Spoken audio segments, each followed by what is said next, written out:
نحمده ونصلي على رسوله الكريم أما بعد فقد قال رسول الله صلى الله عليه وآله وسلم من لم يدع قول الزور والعمل به فليس لله حاجة في أن يدع طعامه وشرابه صدق رسولنا الكريم۔ ناظرین گرامی، بخاری شریف سے میں نے رسول اللہ صلی اللہ علیہ وسلم کا ایک فرمان آپ کی خدمت میں پیش کیا رمضان کے بارے میں۔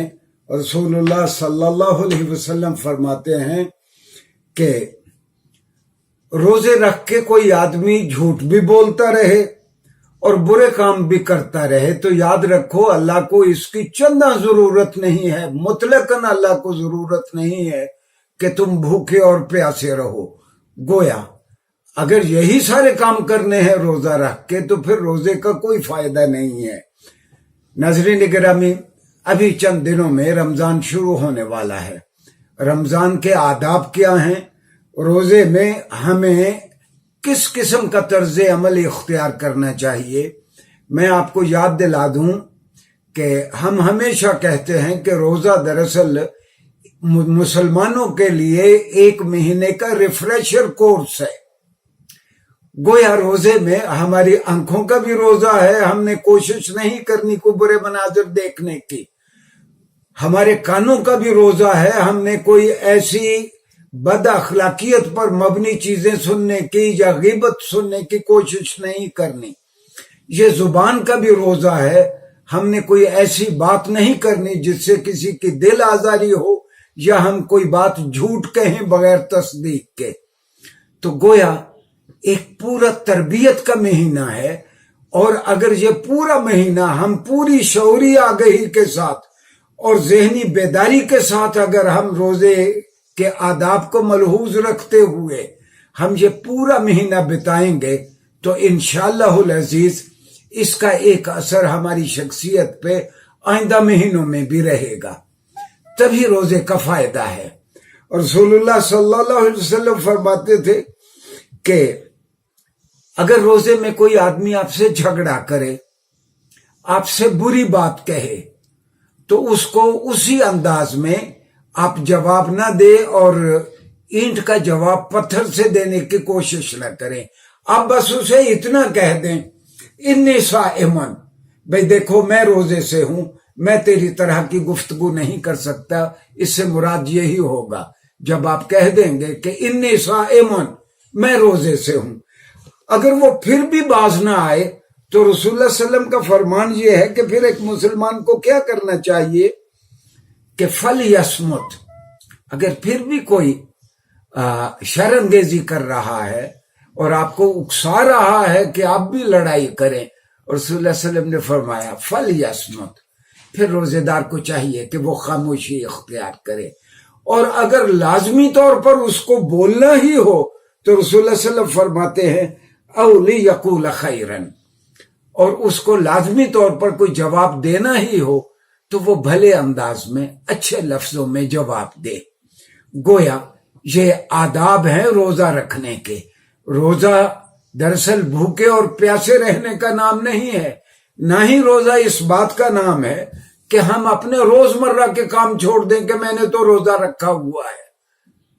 آپ کو یاد ہے کہ صحابہ کرام تو روزوں میں بھی، اور مسلمان ہماری تاریخ بھری پڑی ہے کہ وہ رمضان میں بھی جہاد کرتے تھے، وہ لڑتے تھے، تلوار زنی کرتے تھے، سارا دن بھوکے رہتے تھے اور اللہ کی راہ میں وہ کھڑے رہتے تھے۔ تو روزہ ایک تربیت کا مہینہ ہے۔ دعا ہے کہ یہ روزہ ہمارا، ہم روزے کے جملہ تقاضے پورے کر سکیں۔ ناظرین گرامی، بڑی خوش آئند بات یہ ہے کہ مسلمان ملکوں میں رمضان کے مہینے میں قرآن بہت پڑھا جاتا ہے، لیکن لمحہ فکریہ یہ ہے کہ یہ دنیا میں سب سے زیادہ پڑھی جانے والی کتاب ہے اور بغیر سمجھے پڑھی جاتی ہے۔ آج تک دنیا میں کوئی دستور العمل ایسا بھی ہے جو صرف زبان سے پڑھنے کے لیے ہو، سمجھنے کے لیے نہ ہو۔ میں آپ لوگوں سے درخواست کروں گا کہ رمضان میں جتنا قرآن پڑھیں بہت اچھے انداز میں اس کا ترجمہ اور اس کی تفسیر دیکھ کے پڑھیں تاکہ سمجھ آئے کہ اللہ کا پیغام کیا ہے۔ ہاں میں یہ بھی یاد دلا دوں، رسول اللہ صلی اللہ علیہ وسلم نے فرمایا کہ رمضان میں جو شخص قرآن پڑھے گا عام دنوں کے مقابلے میں اسے 70 گنا زیادہ ثواب ہوگا، 70 گنا زیادہ ثواب ہوگا۔ ناظرین گرامی، ایک حدیث بیان کر کے میں 1 مہینہ پہلے ہی میں آپ کو یاد دلا دوں، یہ چاند رات آتی ہے تو چاند رات کو تو رسول اللہ صلی اللہ علیہ وسلم نے لیلۃ الجائزہ کہا ہے، یہ انعامات کی رات ہے۔ تو رسول اللہ صلی اللہ علیہ وسلم نے فرمایا، میں آپ کے الفاظ آپ کی خدمت میں عرض کرتا ہوں کہ یغفر لامتہ فی آخر لیلۃ رمضان، فی آخر لیلۃ فی رمضان، رسول اللہ صلی اللہ علیہ وسلم نے فرمایا کہ اس رات اللہ میاں اپنے بندوں کے گناہ معاف کر دیتا ہے۔ صحابہ نے کہا کہ یا رسول اللہ کیا یہ لیلۃ القدر ہے؟ رسول اللہ صلی اللہ علیہ وسلم نے فرمایا یہ لیلۃ القدر نہیں ہے، بات یہ ہے کہ جب کوئی کام کرنے والا مہینہ بھر کام کرے تو وہ مہینہ ختم ہوتے ہی اس کو اس کی اجرت تو دی جائے۔ تو اللہ میاں ایسا نہیں ہے کہ مہینہ بھر جو روزے رکھے اور روزے کا خیال رکھے اور شعوری آگہی کے ساتھ اللہ کے سامنے اپنے آپ کو پیش رکھے، ہر کام کرنے سے پہلے دیکھے کہ اس میں اللہ اور رسول کا منشا کیا ہے، وہ اپنی پرسنل لائکس ڈس لائکس سے دستبردار ہو جائے۔ تو رسول اللہ صلی اللہ علیہ وسلم فرماتے ہیں کہ اللہ میاں پھر ایسا نہیں کرے گا کہ یہ محنت اور مزدوری کرنے والے کو اس کا اجر نہ دے۔ تو لیلۃ الجائزہ انعامات کی رات ہے، اس رات کو ہم نے ضائع نہیں کرنا۔ عام طور پر ہم نے دیکھا ہے کہ چاند رات آتی ہے تو لوگ نماز پڑھنا بھی بھول جاتے ہیں، مہندیاں لگنا شروع ہو جاتی ہیں، باقی خرید و فروخت شروع ہو جاتی ہے، وہ کام بھی کریں، لیکن یہ بہت متبرک رات ہے، اس کو ہم ضائع نہ کریں۔